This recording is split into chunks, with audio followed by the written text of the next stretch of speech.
이제 현자, 지자, 다문자 이렇게 되어 있는데, 현자 하게 되면은 이제 부처님을 제외하고, 이제 소승교에서는 아라한가를 제외하고 아나함가부터 수다원가까지를 보통 현자다 이렇게 표현을 하죠.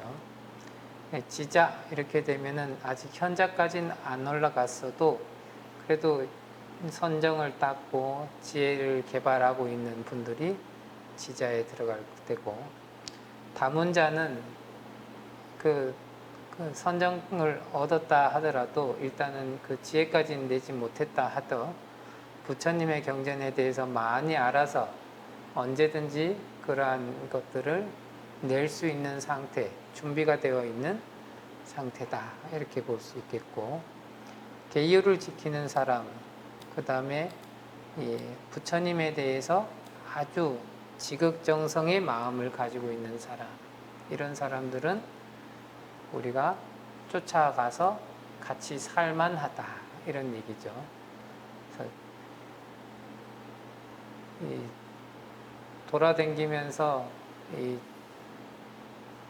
그 많은 어른 스님들하고 이렇게 얘기를 하다 보면은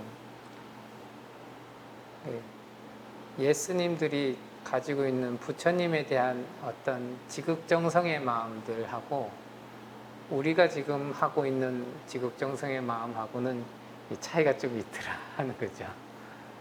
이제 어렸을 적에 뭐 절에 들어와서 살 때 지금도 웬만하면 그런 것들을 하지만 옛날 스님들이 이렇게 저희가 불단에 올릴 과일들을 이렇게 닦다가 땅에 탁 떨어뜨리면은 굉장히 이제 혼나기도 하고, 근데 이제 떨어뜨린 거는 안 올라가고 우리고 보고 먹으라 하니까 일부러 닦다가 떨어뜨리기도 하고 먹고 싶으니까 막 그런 행동들까지도 하고, 그러면서 이제 어찌 보면은 그 옛날 속담처럼 제밥에만 관심이 쏠려가지고 그런 행동을 하는데, 어른 스님들이 이렇게 준비하는 것을 보면은 굉장히 그런 것들을 조심조심 하면서 최대한 부처님한테 좋은 것을 올리기 위해서 막 노력을 한단 말이죠. 그런 것들이 아주 지극히 다르다. 또 어떤 경우에서는 이제 지금은 좀 다르긴 하겠지만서도 이제 혼자 이렇게 지내게 돼 있는 경우에는 부처님 이제 맞이를 올릴 때 이제 그냥 간단하게 올린다고 이렇게 올리는 경우가 있는데, 예스님들은 아무리 바쁘다 하더라도 그래도 부처님께는 뭔가 잘 차려진 뭔가를 올려야 된다 하면서 그 바쁜 와중에도 시간을 들여서 올리고 정성을 들이고 하는 그런 모습들을 봅니다. 그래서 처음에는 그걸 보면서 저렇게까지 해야 될까 하는 생각들을 많이 했었던 것 같은데, 시간이 지나면 지날수록 참 그 마음이라고 하는 것이 참으로 좋은 것이고 저쪽으로 가야 되는 것이구나 하는 것들을 이제 많이 느끼고, 그래서 분명히 법당에 가서 목탁을 치고 연부를 하고 이런 거 할 때 나이 드신 노스님보다는 제가 더 큰 소리도 하고 많이 친 것 같고 이런데, 이런 그 후에 일어나는 일들을 이렇게 보면은 어른 스님들이 훨씬 더 좋은 이 결과들을 가져가더라. 이게 겉으로 보이는 모습보다도 훨씬 더 이 본인이 할 수 있는 마음에서 아주 지극정성으로 하시는 분들은 확실히 뭔가가 다르다. 근데 그런 분들을 자꾸 보고 따라가려고 하다 보면은 우리도 어떤 순간에는 아주 지극정성의 마음을 내고, 지극정성의 마음을 낸다고 한다면은 그것이 곧 이 불교 경전에서, 특히 대승경전에서 많이 얘기하는 갖가지 수행법에 있어서 가장 기본적이 되는 것이 지극한 마음으로 어떠한 행동을 하면이거든요. 그러니까 그런 것들을 따라가게 되면은 어느 순간은 우리가 훨씬 더 많은 공덕을 쌓아서 분명하게 부처님이 가셨던 길, 그 다음에 많은 이 좋은 분들이 선사들이나 혹은 이 좋은 거사님들, 보살님들이 갔던 그 길을 같이 따라갈 수 있을 것이다. 이런 생각들을 한번 해봅니다. 다음으로는 애욕장이 되겠습니다. 209번째 개송이 됩니다. 209번째부터 211번째 개송까지 읽겠습니다. 잡념에 빠져 명상에 전념하지 못하고 뜻있는 일을 버리고 쾌락만을 따르는 사람은 명상에 잠긴 일을 부러워한다. 사랑하는 사람과 만나지 말라. 미운 사람과도 만나지 말라. 사랑하는 사람은 못 만나 괴롭고 미운 사람은 만나서 괴롭다.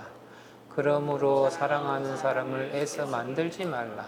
사랑하는 사람을 잃는 것은 커다란 불행. 사랑도 미움도 없는 사람은 얼매임이 없다.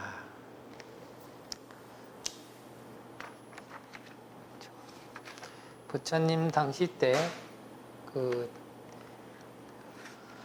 아버지하고 어머니하고 아들 이렇게 세 식구가 사는 집이 있었는데 부처님의 법문을 듣고 아들이 먼저 몰래 출가를 합니다. 그러니까 그 아들을 생이별할 수 없었던 부모가 그 자식 때문에 자기들도 따라서 하나하나씩 이제 출가를 합니다. 출가를 하고 나니까 자기들끼리 이렇게 자기 가족에 대한 애착이 워낙 강하다 보니까 출가하고 나서도 가족들끼리만 뭉쳐서 이렇게 다니게 되고 그러다 보니까 이곳저곳에서 이제 비난을 받게 됩니다. 그래서 부처님께 이렇게 나아가게 됐는데 그때 부처님께서 그 사람들을 보고 이러한 개송을 하시게 됐다.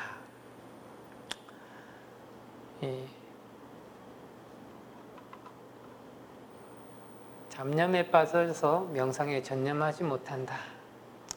자기가 분명히 해야 될 일, 수행이라고 하는 수행 과제라고 하는 것이 분명히 있는데 뭐냐면은 서로가 애착하고 하는 그 관계 속에서 어떻게 하면 이 사람과 떨어지지 않고 이 사람과 좀 더 같이 있을까 하는 그런 방법들을 궁리하면서 살아가니까 그것이 곧 잡념이 돼가지고 해야 될 일은 하지 않고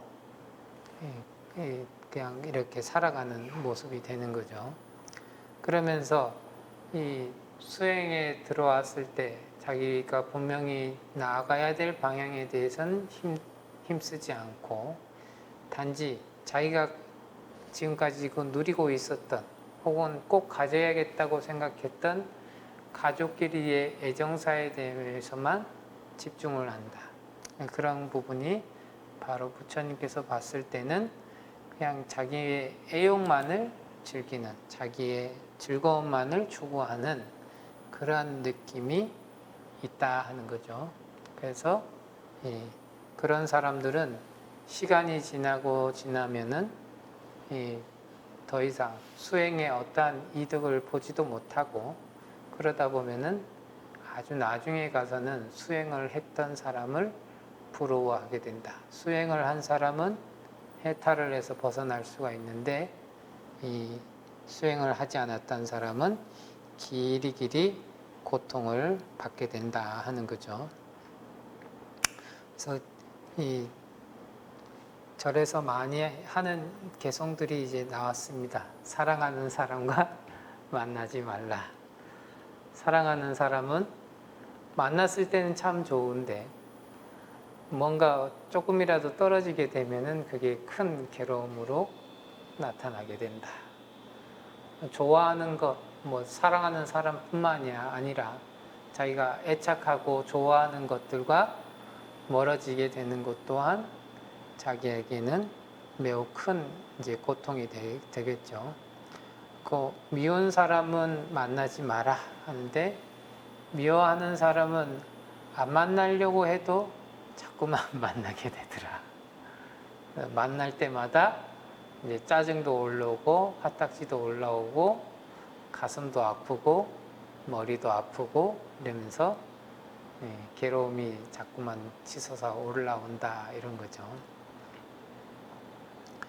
그래서 이제 절에서 이렇게 가다 보면 이러한 개송을 이렇게 적어서 새겨놓은 경우들이 꽤 많은데 어디 가다 보니까 젊은 애들이 이렇게 그걸 딱 쳐다보더니 연애하지 말란갑다. 절에서는 연애하지 말라 하니까 절에 오지 말자 이러면서 이제 걸어가는 그런 모습들도 이렇게 봤었는데 이 어떠한 부분에서 우리가 끌려가면서 살아가고 있느냐, 사랑한 만큼 미워하는 감정도 커지고 또 미워한 마음이 커졌던 만큼 또 그게 조금만 전환되면은 굉장히 또 사랑하는 마음으로 올라가고 사랑하는 마음이나 미워하는 마음이나 그 기본 선상에서 일어나는 번뇌들은 비슷비슷하고 괴로움이 발생된다 하는 면에서도 같고 그렇기 때문에 어디에 특별히 애착하는 마음, 특별히 싫어하는 마음 이런 것들을 내지 말아야겠다. 애착하는 사람이 있고 사랑하는 사람이 있고 미워하는 사람이 있고 이렇게 해가지고 분명하면서도 군데군데 미워하는 사람을 박아두면은 돌아다닐 때마다 괴로움이 생기고 그 게임 중에 지뢰찾기와 비슷하죠.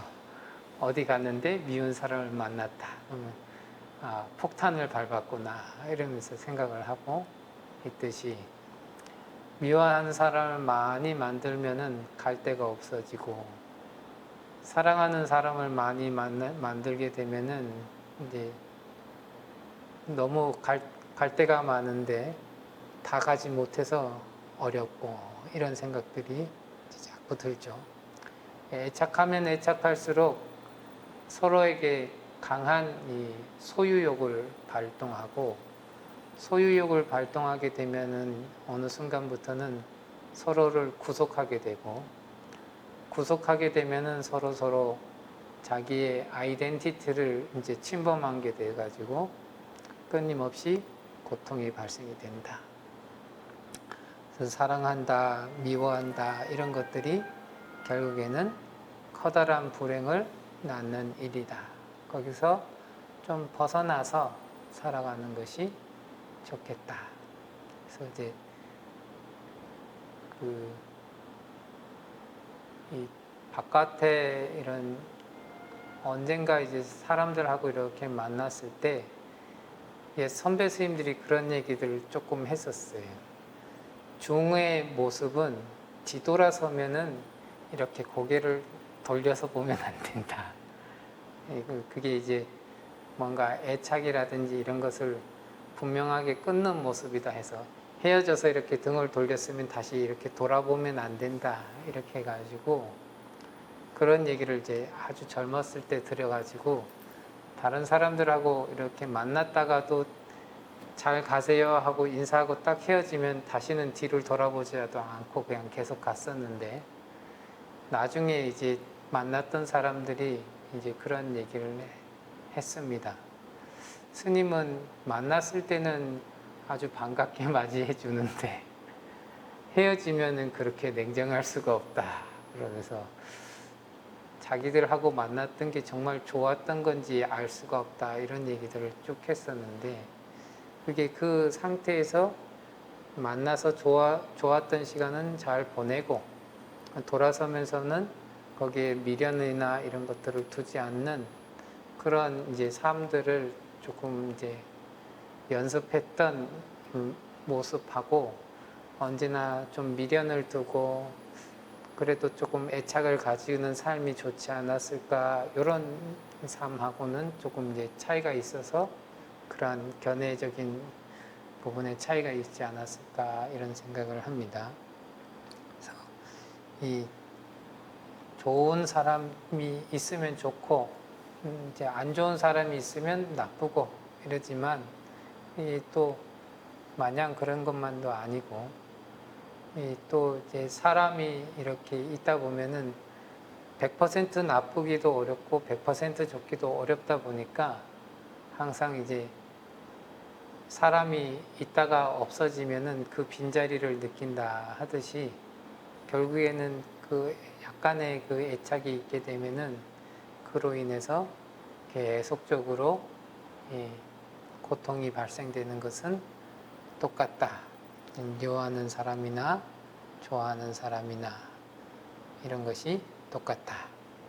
그리고 좋아한다, 미워한다 이런 것들도 약간의 조건이 좀만 달라지면 좋아하던 것들이 싫어하는 것이 되고 싫어하는 것들이 좋아하는 것이 된다. 그래서 우유부단한 사람, 이런 우유부단한 사람이 싫다 이렇게 하는데 어느 순간에 상황이 좀 많이 바뀌면은 저 사람은 아주 신중한 사람 같아 이런 식으로 포장이 딱 싹 되고, 신중한 사람이 빨리 결단해야 될 때 좀 지지부진해서 빨리 결단을 못 내리면은 저 사람은 참 우유부단한 것 같아 해서 단점으로 공격을 받기도 하고, 비슷한 성향인 것 같은데 그 순간순간에 어떻게 사람들이 받아들이냐에 따라서 좋아하는 점, 싫어하는 점이 계속 교차하면서 가게 된다. 그렇기 때문에 그런 양쪽의 그런 부분들을 버리고 살아간다면은 그 부분에서 이 얼매임에서 조금 더 벗어난 해탈에 가까운 삶을 살아갈 수 있지 않겠는가 하는 얘기를 합니다. 그 다음 212번째 개성입니다. 사랑에서 근심이 생기고 사랑에서 두려움이 생긴다. 사랑에서 벗어난 이는 근심이 없는데 어찌 두려움이 있겠는가. 부처님 당시에 그 자기의 아들을 잃어버리고 매일 화장터에서 울고 있었던 사람이 있었다. 그때 부처님께서 그 사람에게 가서 모든 사람들은 다 죽는다. 그건 이제 분명한 사실이다. 그래서 그 누가 됐든 헤어지는 것도 사실이다. 네, 그 사실을 받아들일 수 있다면은 매우 좋은 일이다. 근데 받아들이지 못하는 것은 그 사람에 대한 애착 이런 것들이 있기 때문에 그로 인해서 이 마음에서 괴로움이 생기게 되었다. 그렇기 때문에 그러한 애욕에서 벗어난다면은 바로 그 괴로움에서, 근심과 괴로움에서 벗어날 수 있을 것이다. 이런 얘기들을 이렇게 하고 있죠. 계속 이제 사람 죽는 얘기가 여러 번 나오다 보니까 조금 이제 간단히 하고 넘어가겠습니다. 사랑하는 사람이 다 벗어나면 된다. 213번째 개성입니다. 애정에서 근심이 생기고 애정에서 두려움이 생긴다. 애정에서 벗어난 이는 근심이 없는데 어찌 두려움이 있겠는가. 마찬가지로 부처님 당시에 비사건모가 자신의 손녀를 잃고 그 손녀를 잃은 슬픈 마음에 울고 있을 때 부처님께서 이 세상에는 오늘도 무수한 사람들이 죽어가고 있다. 너의 손녀만이 죽은 것이 아니다 하면서 모든 사람들은 다 죽음을 맞이하고 다 고통과 근심에 휩싸일 수 있다. 근데 그 근심과 고통에 휩싸이는 것은 바로 애정이 근본이 되어서 그렇다. 그래서 애정의 대상, 애정의 대상이 있게 되면은 반드시 그 애정으로 인해서 근심이 생기고 애정으로 인해서 두려움이 생긴다. 그래서 근심과 두려움이 생겼을 때 그 애정에서 조금이라도 벗어나게 되면 거기에서 근심이 없게 된다. 이런 거죠. 어디 이제 놀러 갔었는데 이제 좀 젊은 애들이 좋아하는 것 중에 하나가 피규어 이런 거 좋아합니다. 근데 이제 피규어를 모아놓은 사람한테 가서 그 어떤 피규어는 보니까 그 박스째로 이렇게 포장도 뜯지도 않고 이렇게 보관을 하고 있더라고요. 가가지고 이런 것도 있네 하고 손으로 딱 들자마자 그 피규어의 주인이 두려움에 휩싸입니다. 저것을 어떻게 상처를 주진 않을까, 뭘 뜯진 않을까 이러면서 계속 그거 만지지 말고 내려놔 주세요 이런 표현들을 꾸준히 쓰더라. 그만큼 애정이 있고 애착이 있다 보니까 그러한 행동들이 생겨나더라. 또 옛날에 이제 얘기긴 하지만 100만 적군을 대상으로도 돌격 앞으로 했던 아주 용맹한 장수가 나이가 들어서 은퇴를 해서 자기 집에서 그 왕이 하사한 도자기를 이렇게 아주 좋아하면서 그걸 막 열심히 닦으면서 즐겁게 살고 있었는데 한날은 닦다가 미끄러져서 그것이 깨질 때가 되니까 깨지려고 하니까 거기서 크게 근심 걱정을 하고 가슴이 철컥 내려앉으면서 두려움에 떨고 이 안 깨졌을 때 깊은 안도감을 느끼고 이러한 행동들을 하더라. 그리고 나서 휴하다가 자기 스스로를 생각했더니 과거에 백만대군 앞에서는 두려워할 바가 없었는데 고작 도자기 하나 깨지려고 하니까 여기서 큰 두려움을 냈다. 과거에 백만대군 앞에서는 자기의 목숨을 언제든지 버릴 수 있는 그 마음이 있었기 때문에 거기에서 어떠한 두려움도 느끼지 못했지만 지금 이 도자기에 대해서는 자기가 애착하는 마음이 워낙에 강하다 보니까 아주 살짝 깨질 수 있었던 그 상황이 와도 큰 걱정과 큰 두려움에 빠지게 되더라. 그래서 그러한 부분에서 애정을 자꾸 덜 수 있다면은 그런 부분에서 근심과 두려움이 생기는 일로부터 벗어날 수가 있겠다. 이제 가끔씩 이렇게 보면은 애정이 너무 과해서 생기는 문제들도 우리가 분명히 있죠. 그래서 애정을 주는 것은 좋지만 애정에 주는 것에 대해서 분명하게 좀 조절을 할 수 있고 좀 자제를 할 수 있고 이러한 부분들에 힘이 생기면은 훨씬 더 이러한 근심과 두려움이 많이 생기는 스스로 고통을 양산하는 그러한 부분에서 조금 벗어날 수 있지 않겠는가 이런 생각을 해봅니다.